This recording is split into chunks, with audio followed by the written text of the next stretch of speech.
story is only going to spread from there, especially when you combine it with the hallucinatory experiences of Albert Bender and the over-the-top writing of Gray Barker and John Keel. Wow. I could see you getting whipped up. Yeah, whipped up. That's a part of what we're talking about here, too. It's like, I mean, obviously, we can consider the fact that everything is fake. Yeah. Like, we can talk about how... Obviously, we consider that. That's just kind of what we're going to immediately go into, the idea of misdirection. Yeah. And speaking of which, lots of Men in Black sightings are just simple cases of misidentification combined with confirmation bias. One woman who was married to a paranormal researcher almost lost her mind with paranoia because she thought a man in black was standing outside her building because she had been doing UFO research. Yeah. Right. This is the story of me and Natalie, by the way. What will eventually happen to us. But our paranoia is bringing us together. Probably shouldn't have guns in the house. But it turns out the man in this black suit, he was just a lookout for a local criminal organization operating on the block. So he was a criminal. If you stumble upon a real crime while looking for fake crime, you still stumbled upon a crime. Well, Redfern also tells a more recent story about a researcher named Micah Hanks, author of Magic, Mystery, and Molecule. Ooh, what's that all about? Magic, Mystery, and Molecule. Okay. Well, Hanks was investigating a haunting known as the Pink Lady of Asheville, South Carolina. Oh, that's nice, honestly. I just imagine somebody that looks like they've been spanked all over. Oh, no. Now, since the Pink Lady was haunting a high-class establishment called the Grove Park Inn, Hanks decided to dress the part of a patron and did all of his work in a nice black suit. Oh, I see where this is going. Yes. And of course, since he was a paranormal researcher, he showed up with his EMF meter and his spirit box and his EVP recorder and all kinds of goofy shit. And he was just asking weird, out-of-context questions to anyone who talked to him. He's a paranormal investigator. And we should be able to, like me with my lanyard, you should be able to announce yourself as a paranormal investigator. Right. And all these prying into the what's in the hows and the whys should immediately end. And you give me truthful answers, and if not, you should be punishable by being struck with a reed. So basically, if you have enough instruments of pseudoscience, you have to be treated with respect. How is it pseudoscience if I have it in my hands? So pretty soon after Hanks's research was done, rumors of an authentic man in black started to circulate around Asheville. And when Hanks heard this, he was just flabbergasted that a man in black should show up at the site where he'd done his research. I gotta go find that man in black and I gotta destroy him with my tactical flashlight. Oh, it could do that. And it took Hanks quite a while to put the dots together on this one, that he was the man in black all along. At that point, don't you just have to look in the mirror and be like, I have lips. Are my lips really like what? Yeah, this what thin? Yeah, I have joints. But on the other hand, that's not to say that there haven't been very real, very scary encounters with men in black, whether they're of a paranormal nature or not. John Keel covers a lot of this in a couple of his speaking. I listened to a couple of his speaking tours, and also Redfern also covers this a little bit, where there's a phenomena in the center of Men in Black, which is kind of involved like they are either trickster gods or guys doing things akin to the movie Funny Games. Yeah. And it's stuff like a guy will, like especially in the Vietnam era, a person will show up saying that they're from the Air Force to a family, to a house, essentially, where their son is serving in Vietnam. Okay. And he will say, unfortunately, your son is dead. We don't know what happened to him. He died in a POW camp. But the dude, he'd show up in a like with wrong medals on his uniform, wearing sneakers with a regular suit on, and they would have their son. He'd have all of the information about their son correct, right? But then he'd tell them they were dead, and then the kid would show back up, and they would be like crying and shit, being like, where did you come from? And it's these weird mental games, and that happens again and again. It is this very high strangeness stuff. People pulling in front of your house, taking pictures of the front of your house, kind of like in a gang stalking scenario. A lot of gang stalking stuff. Like, and there's one story in particular that really, there's something about it really frightened me. And it was a woman named Pat Hyde. She saw a UFO, and it beamed her with light, like a lot of these instances they were talking about. And she got hit with this light, and she said she felt peace, and she felt at home. She ended up working for the FBI as a typist. Really? But then this dude kept casing her. Like, she'd be outside, and this black Cadillac would pull in front of the car, slow down, Dude would look out, take a picture of the front of her house, and roll out. And eventually she was standing outside, and a guy in a black suit did the same thing, came up to her. He started just out of nowhere talking to her about UFOs. And he said it was a small town, so maybe some of the word had gotten out about her UFO sighting. This guy kept going on being like, people better watch what they fucking say, though, about UFOs, because, they shouldn't be talking about that stuff. They shouldn't be talking about it. Next thing you know, she's getting pulled over by a man with FBI, with credentials, looking like whatever kind of badge it is. Held against her will. She gets put in the back of a van with handcuffs on with these two guys dressed in black suits asking all these questions about UFOs. They put her into they take her someplace where they keep her up, like she's like literally in a freezer, sitting on a cot, not knowing where she is. They're like, you're in a mental asylum because you're fucking insane. You've been seeing UFOs you've been talking about, and you can't keep. They kept her for like 6 or 7 days. Wow. The parents call the police looking for her. She gets dropped off back in front of her house, and they're like, this is just a warning to never talk about UFOs ever again. And what it comes down to, it's that, like, I don't think that that's CIA people. I don't think it's FBI people. These are people that are kind of like doing it for them. Maybe not on purpose. Maybe it is the CIA doing things on purpose just to cause paranoia and confusion. Or maybe it is just fucking actual crazy people showing up and abducting you in the name of the Men in Black. And then are we not just propagating the same spiritual monster again and again? She's got to do what Jeffrey Lebowski did in The Big Lebowski when he realized he was being trailed by that private detective. Go up to the window, grab him by the neck, and ask him why the heck he's there. But that's the problem. Is it's two grown-ass men. You can't do it's not a little chubby guy in a Volkswagen Bug. They're strong, listening to jazz. So that's a part of the Men in Black lore that I find very interesting. Like this idea of trickster god or supernatural being, fairies, like, they do exhibit the same behaviors. A lot of fairies taking souvenirs, like coming from your house, like exchanging, doing other weird. Indrid Cold is such a weird story when it comes to the taking stuff and bringing it back. Yeah. Like a guy getting his shoes stolen from by a Men in Black who stole his shoes. Maybe he broke one of their bongs, and he's getting the Marcus Parks, Texas treatment. Taking his shoes. But there's the center of this to me is bone chilling. Yeah. And maybe a part of it that is why it really does affect a lot of paranoia in my own mind. And I know I've actually gotten a lot of feedback from listeners saying the same exact thing. But whatever Men in Black are, we are making them. And I imagine, there's not been as many occurrences as there were in the past. But the things that you still hear about this shit all the time. Mysterious men showing up around UFO sightings, constantly discouraging people from being open-minded. Oh, yeah, man. Watch your back for the Men in Black. Is that it? Yeah, dude. That's great. Awesome. Man, Men in Black, a 3-parter, fascinating stuff. I want to get one of those little devices from the films and erase my memory because I want to talk to one. Yeah, I can't have all that. It's called beers. Oh, yeah. Yeah. Time crimes. Time you do time crimes. crimes against yourself. Time crimes. I just couldn't love a topic more. It was great. This is so much fun to talk about, and so much fun to talk about like esoteric shit again. Yeah, and Absolutely. guys, so we'll be back. First of all, thank you to Patreon. Yes, thank you all for giving to our Patreon. We appreciate you. We have a great interview, as a matter of fact. Henry and I got a chance to talk to Ben Westhoff. He was the author of Original Gangstas, and it was great. He filled in a couple of blanks. Marcus, he really appreciated everything you did. We gave him an opportunity for corrections, and very little, as a matter of fact. He was very impressed. Oh, awesome. Very He said cool. the same thing about Frank Lucas, though. Oh, nice. And we're like, we know that. Yes, we did. know that. We got it. We got it. Yes, and he's working on a book on fentanyl. I'm going to interview him, Marcus and I will, for Top Hat. So we're milking this guy for all the information he has.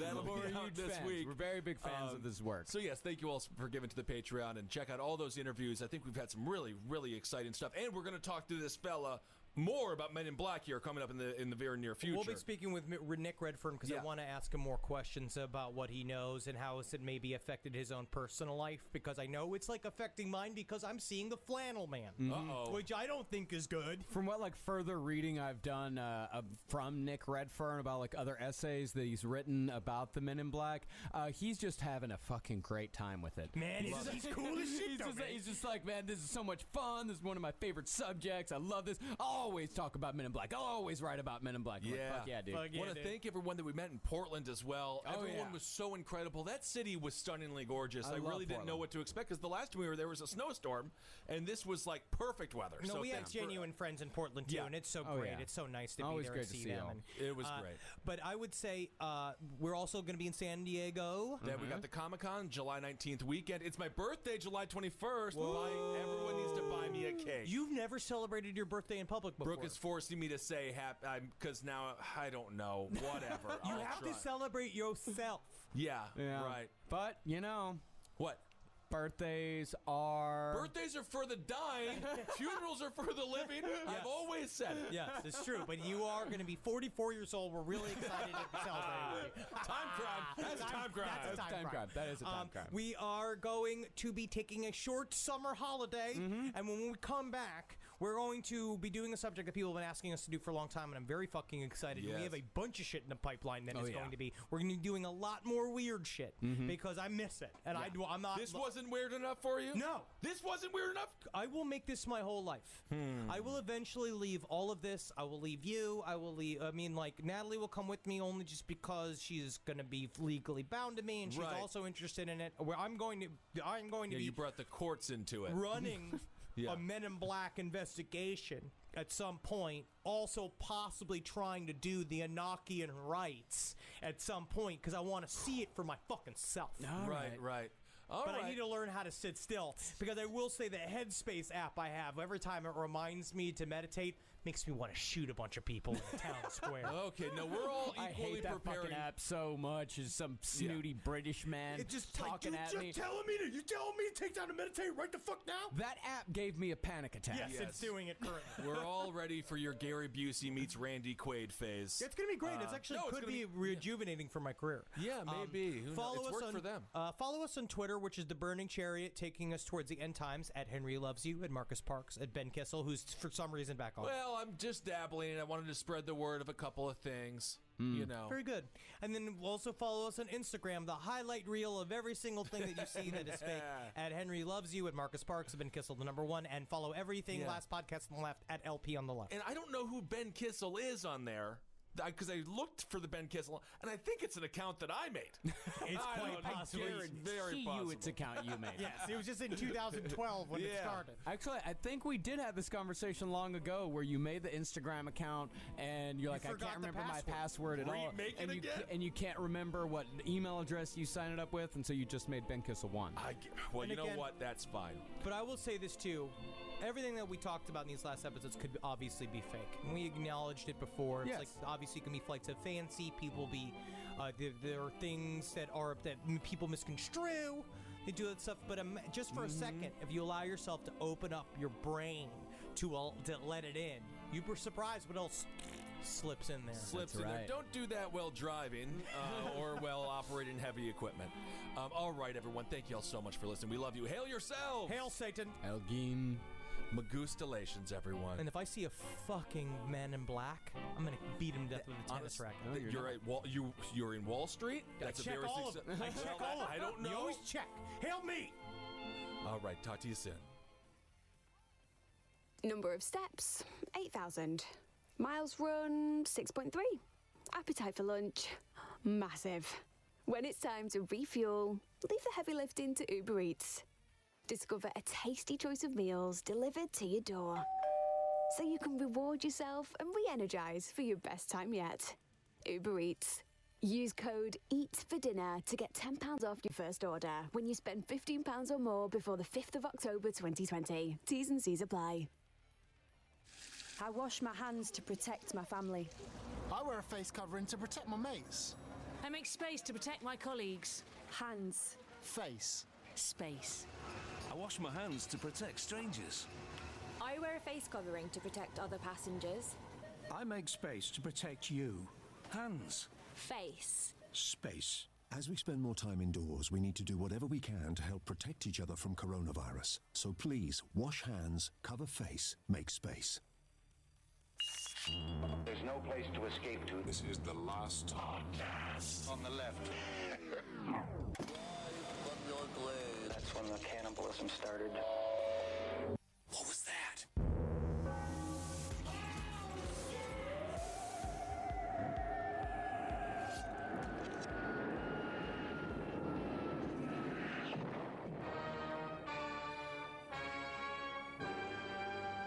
my God. So today's subject is amazing. We've been waiting a long time to talk about this. Ooh, boy. Roswell, New Mexico. Something happened there? You know what I'll say about Roswell? The Roswell incident, if we're going to be correct. There's a lot of source material. Now, the extremely short version of the Roswell incident is thus. In 1947, an interplanetary craft of unknown origin crashed in southeastern New Mexico, 33 miles southeast of the small town of Corona. Yes, and that's why most people, UFO purists, believe that it should be called the Corona incident rather than the Roswell incident, because Roswell was the town where the incident was originally reported. But that's also because Roswell had a police station. Yeah. And Roswell was also the county seat. I'm also going to put it this way. You can't have a gigantic international UFO incident if all you are is a Fuddruckers next to a liquor store. Well, those Fuddrucker managers, they could get to some investigating. I just know the problem is investigating is more like, I bet that night waitress Stacy's hiding tips in her vagina. That's possible. I better go find it using my finding gloves, which are just his hands. Right. Roswell, by the way, an oasis in a desert of meth. I mean, if Roswell didn't have the International UFO Museum, if it didn't have this whole alien story, it would be like Hobbs or Clovis. Well, absolutely. Or Tucumcari. Or Aztec. Good or Lord. Truth or Consequences. Oh, that sounds cool. Yeah. I mean, these, like, southeastern New Mexico is just a meth hellhole. Yeah. But Roswell, they have a McDonald's shaped like a UFO. You see? So this is why we cannot give these incidents to Corona. Right. Because if we gave them to Corona, all of the people who would be traveling around the world to come see the UFOs would just be stuck in New Mexico with a crippling methamphetamine addiction. Isn't that sad? Cactus Jack, one of my favorite pro wrestlers, is from Truth or Consequences. And it's also the legal name of the mayor of Corona. That's Cactus Jack. Well, you have two names. You're mayor now. No, UFO activity in the southeastern New Mexico area actually began the night before the crash on July 1st, 1947. Now, allegedly, radar activities in Roswell, Albuquerque, White Sands, and Alamogordo began tracking an object whose speed, acceleration, and maneuvers far outpaced anything seen on Earth up to that point. And the next night, on Wednesday, July 2nd at 9 p.m., Mr. and Mrs. Dan Wilmot saw an object fly over their house that was shaped, quote, like two inverted saucers faced mouth to mouth. And to lend more...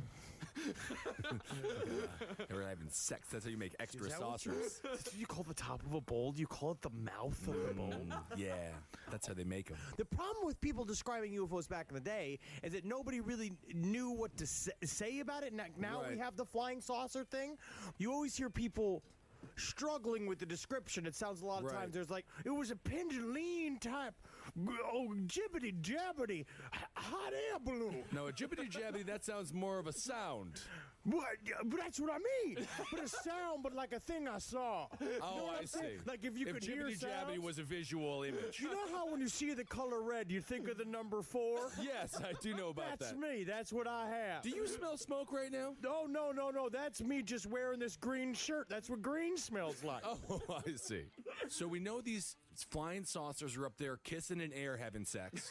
It seems to me like these aliens were maybe messing around. Maybe it was teenage aliens having a good time on a joy cruise, and then they crashed 4 or 5 days later? Is that Or they possible? were heavily investigating what is our gigantic, our pantheon of underground bases deep within the deserts of New Mexico. You don't think they were investigating the Corona trailer parks? Yeah, I mean, they were definitely looking for, it's like, we heard there was a water slide here, and we find it funny that you are lacking in water, but you use it for amusement instead. You are doomed.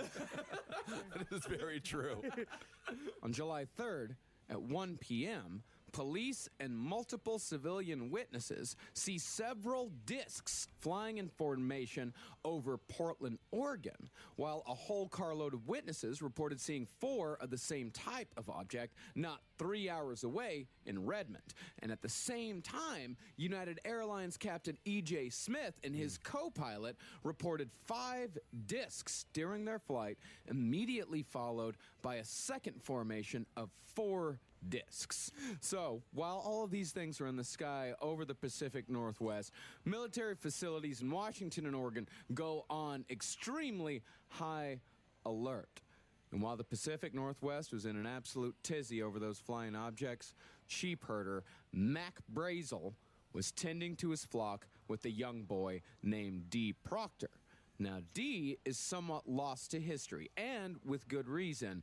Every attempt at interviewing Dee Proctor before he died, a morbidly obese alcoholic in Ruidoso, New Mexico in 2006, failed.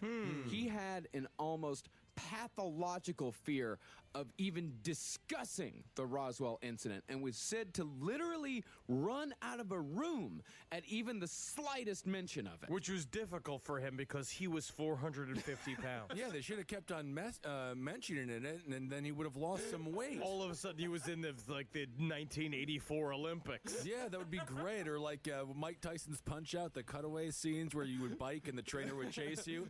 Roswell, Roswell, Roswell. No, God. So back in 1947, as the salty old ranch hand and his young boy assistant herded their flock toward the ranch's only water source, because remember, this is southeastern New Mexico, absolute desert, kind of mixed with plains, but for the most part, pretty barren.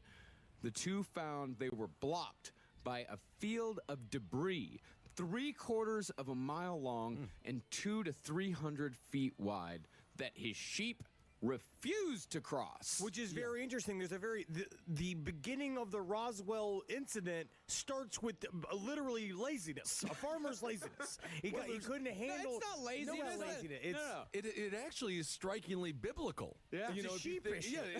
Well, no, I mean it's always a sheep herder that finds the next level of intelligence. Isn't It it? just seems like sheep herders spend a lot of time alone, and they're sick of talking to sheep. Well, I agree with So that. they make up fanciful stories in their head. Of being like, there's one time I saw a Jew who could fly, and his holes in his hands I could see through chicks' clothes. What he would do is that Jesus, he called himself Jesus. I think it was Jesus because he was brown. And he said, if you look through these holes in my hand, you could see a girl's boobies. You know what I did? And I did. Well, I don't want to know what you did because I'm complicit. Now, here's what they found among the debris, specifically. They found small to palm-sized pieces of smooth, very thin, very light, but extremely strong pieces of aluminum-like metal that could not be cut, scratched, bent, or burned. They also found a number of thin I-beams measuring 18 to 30 inches long by half an inch wide by 3/8 of an inch thick. Light as balsa wood. But not balsa wood. Okay. Light as balsa. Balsa wood is very fragile, can be broken very easily. This could not be. These little I-beams also bore writing in the form of unintelligible symbols that resembled hieroglyphics. What they said it looked like is it looked like hieroglyphics without the animals. There's no animals in space. That's letters, though. Yeah. There are animals in space, aliens. No, They're aliens' pets. Yeah. No, I don't think aliens have pets, from what I understand. We are the pets. Yeah. Are we the pets? Yeah. Oh, so you remember ghost cats from the South? Do you remember the alien cats? You remember nothing. No, I remember alien cats. Of course I do. One of my things I was kind of racking my brains about is being like, if these aliens are millennia ahead of us technology-wise, why do they keep crashing? Right. How come we can keep helicopters in the sky? And helicopters are essentially knives with a basket Yeah, that's pretty underneath much it, it, yeah. with gasoline running through it. Right. Right? How do we do that, but aliens keep crashing? And what Chuck Wade's theory is that these radar facilities were being used offensively. We found out accidentally that they could be used to take down UFOs, and what they did was they were taking down UFOs in the New Mexico area using radar. I think they were drunk. That's what I'm going to go with. In America in the late 40s, I mean, there really was in hysteria of UFO sightings. This is the absolute height of UFO sightings. People are reporting it left and right, and we're also, we're coming right out of World War II, and the U.S. government is actually testing quite a bit of experimental aircraft and experimental missiles, all shit that we stole from the Nazis. Literally, Operation Paperclip is going strong at this period in time. We got Werner Braun, the mad German scientist, is going to take us to the moon. You know what I mean? Technically, and he did take us to the moon. It's true. Apollo 11 technically should have had a swastika on the side of it, and it probably did until the last 10 minutes, and finally they were like, hey guys, maybe we should scrape it off. We got cameras everywhere. Oh, man. And Werner's just like, how will the plane crash without the flow of the Vril energy? They're like, no, Werner, you know it's rocket fuel. We're calling it rocket fuel.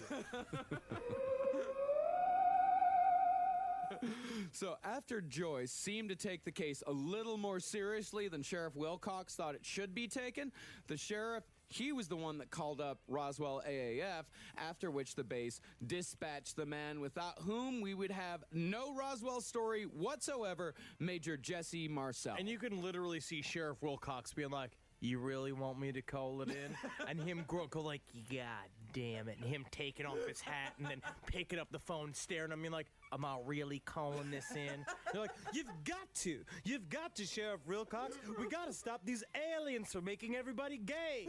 And he's just like, all right. And he's like slowly dialing the phone. Sighing in between each.